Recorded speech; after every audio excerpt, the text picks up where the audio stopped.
it's only for APS members. So it is a benefit in both of those ways. We publish a combination of specialized material and general interest articles. We also publish columns by APS staff members and columns by a few non-staff columnists. And to give you a good idea of what kind of things we publish, in the past few years alone, we've published on all of these different topics. So just a few standouts here. You'll see we don't just restrict ourselves to US classics. We do worldwide articles. We do how-to articles. We do some local hometown or personal genealogical philatelic topics. We love to publish beginner's guides to different specializations and collecting areas. For example, countries. We publish on single issues, like a deep dive into one single issue. We do have spaces for APS news and club news. We have a member highlight, which is just a page talking about an APS member from their own perspective and their own collecting interests. So you can see that no matter what your interest is, there is something in the AP for you. And if you're interested in writing, there's definitely a place for your collecting interest in the AP. We're really not restrictive in that way.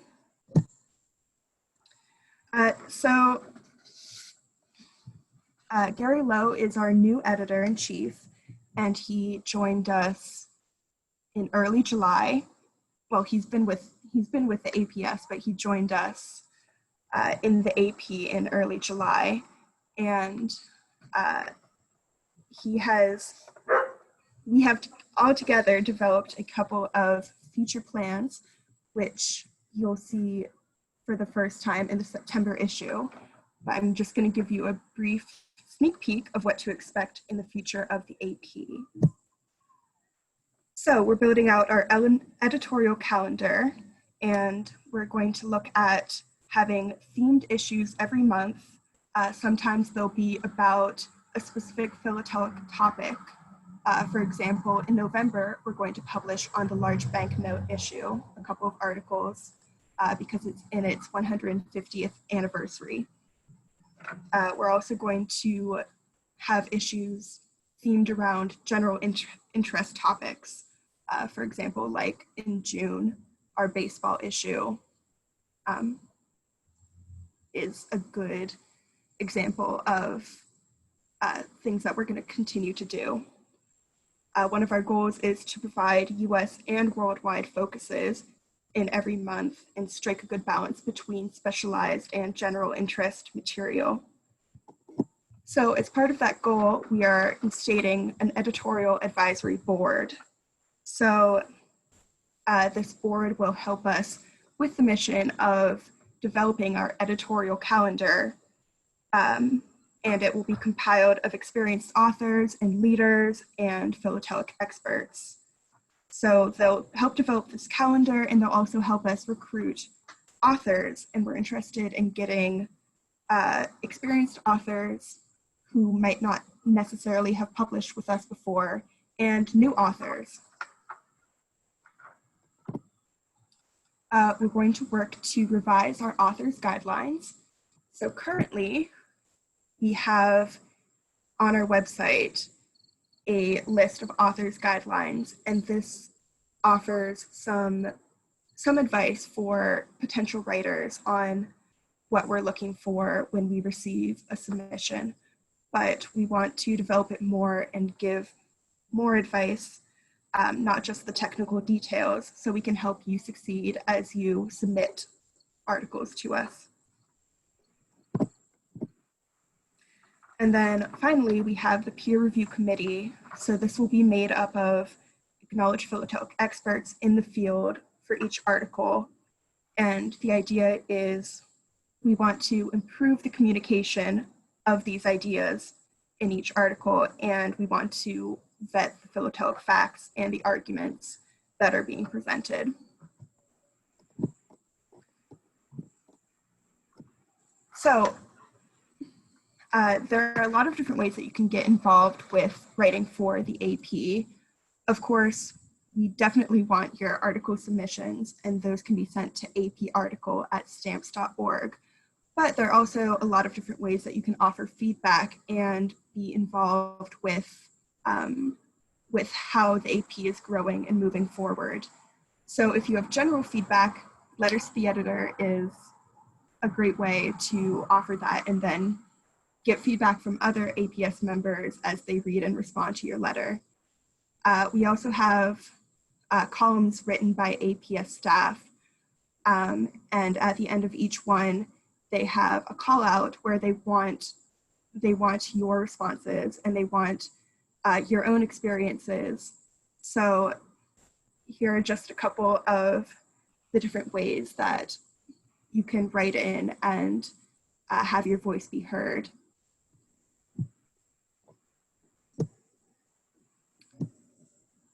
Finally, I just want to let you guys know a couple of the things that we are looking for when we evaluate an article.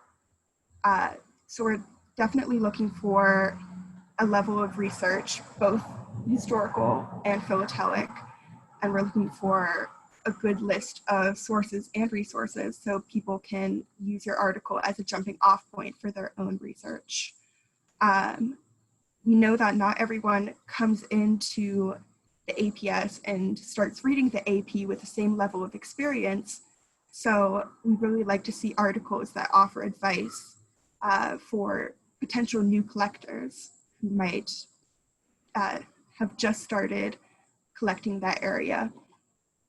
We like to see multiple types of philatelic material, so not just stamps, but covers, ephemera,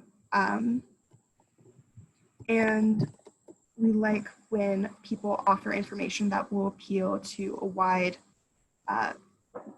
people with a wide variety of experience collecting. And we like people to have fun as well. Okay, we also publish the PLR, the Philatelic Literature Review. It's the journal of the American Philatelic Research Library. And basically the PLR is all about the writing, the books, the reviews, the articles, the research that goes into successful philatelic writing. So actually the most recent issues are available to read at stamps.org/library, and you can also subscribe there as well. And then finally, if you'd like to become an APS member, we have a special code that you can use. And there's the instructions there. And that's it for me.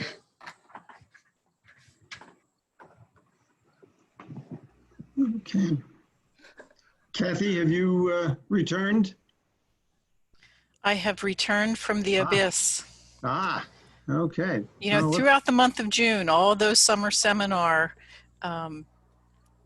sessions, I never lost my internet connection, and I lost it 3 times in this one. I'm finally just hooked up to the hotspot on my phone.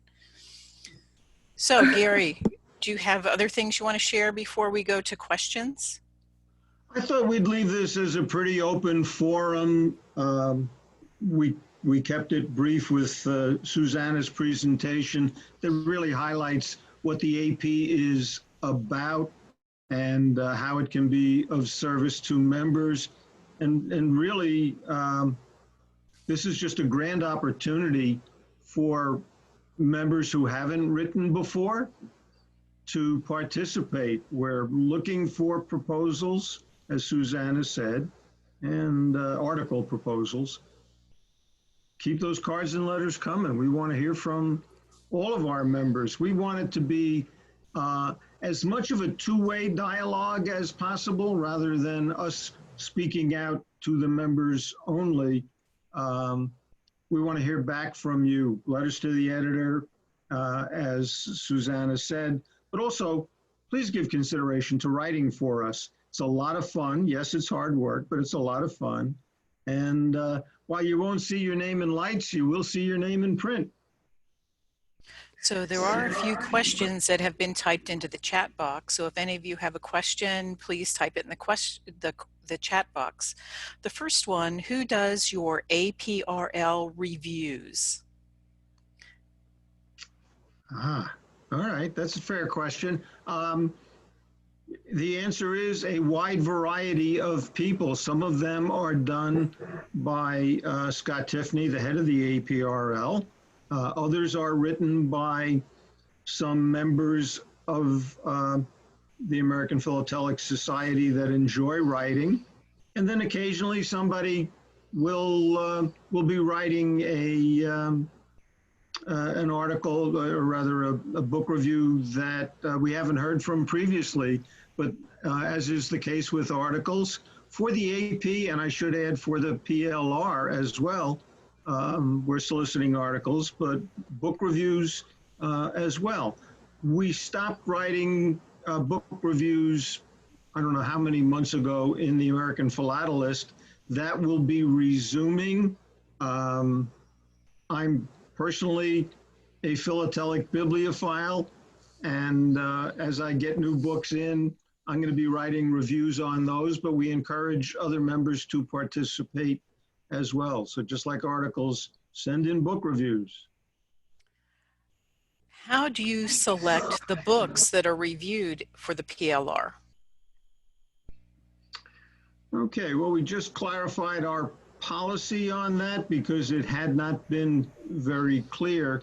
But while anybody can submit a book review if they've read the book, for either Scott Tiffany or I or another member of the AP or the PLR to write a book review, one of the requirements is that the book for evaluation be submitted to the library so that the library will have a copy.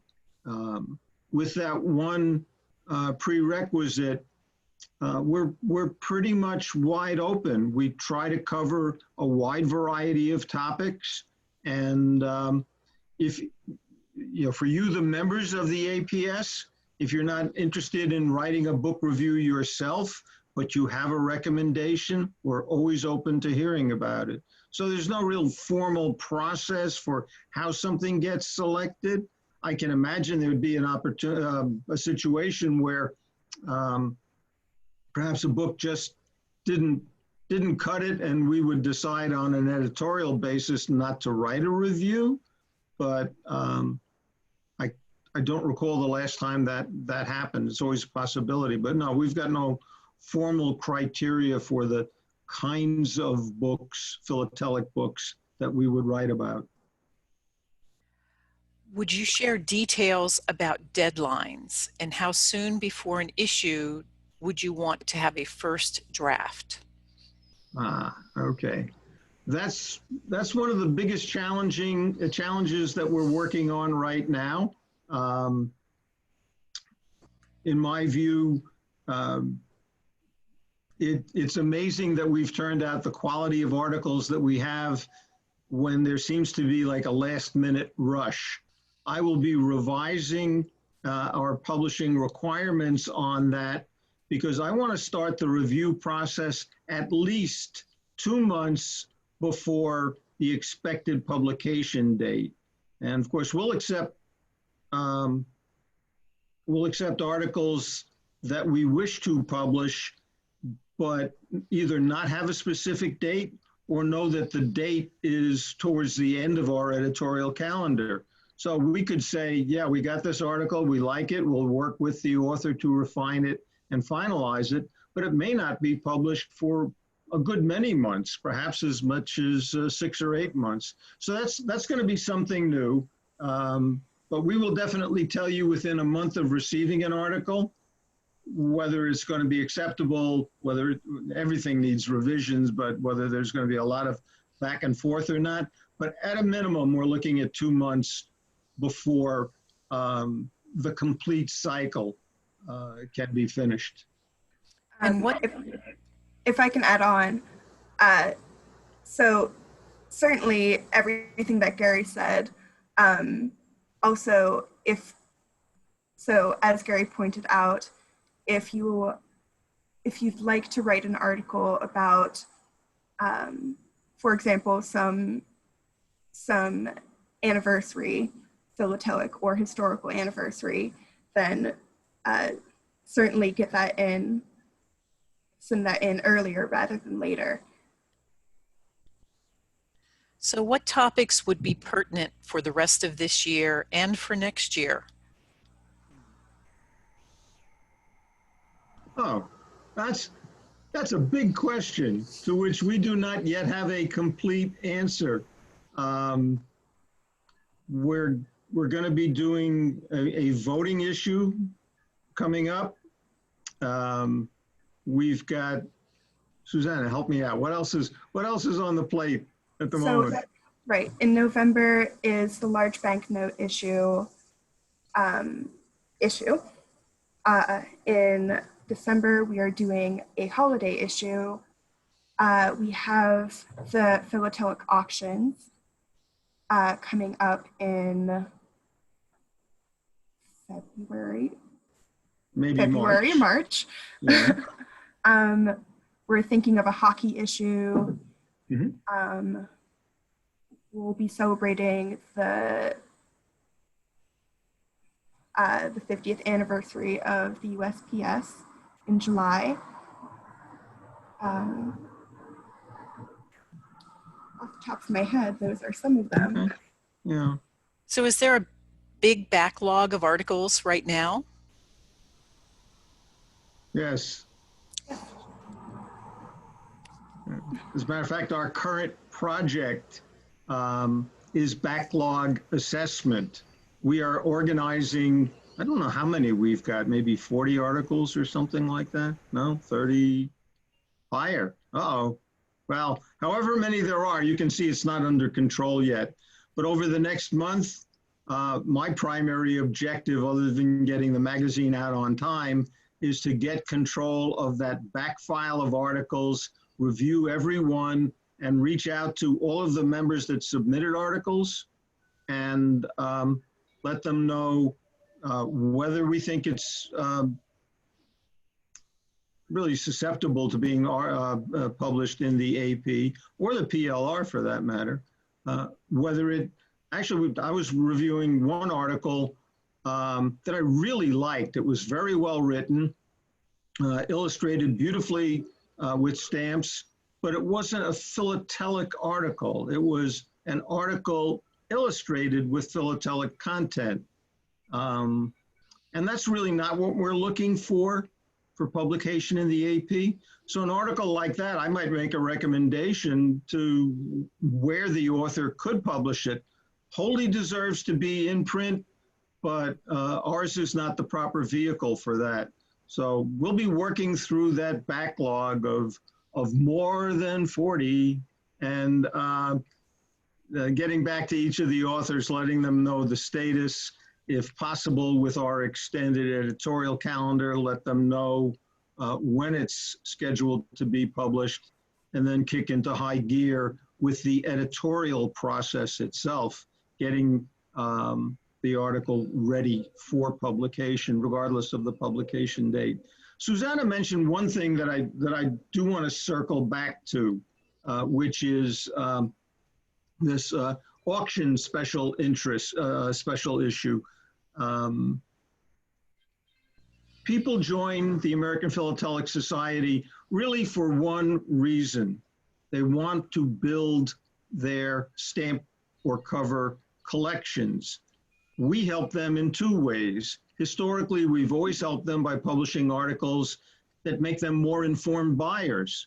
When you read an article, whether it's in your area of specialization or not, you should come away with a recognition of how other people view collecting, how other people view philately, and be able to synthesize that into your own collecting activities.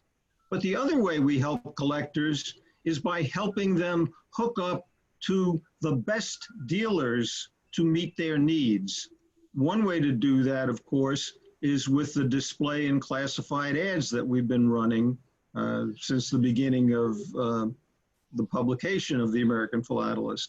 But we're going to be doing more, and the auction, the philatelic auction special issue is one example of how we will be explaining the ins and outs of the philatelic auction marketplace. We're going to have authors who are insiders. They run auction houses. We're going to have authors who are very active participants as buyers, write articles. So this is intended to be a primer on how to use the auction marketplace to build your collection. We're going to be doing a similar thing, haven't planned out exactly when yet, but basically a buyer's guide to the philatelic marketplace.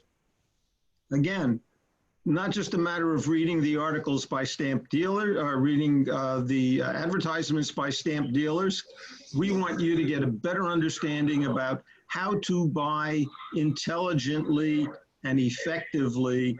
A better buyer is a happier buyer, and that's what we want for our readership. So we're going to be focusing on those different kinds of approaches to publishing in the pages of the American Philatelist.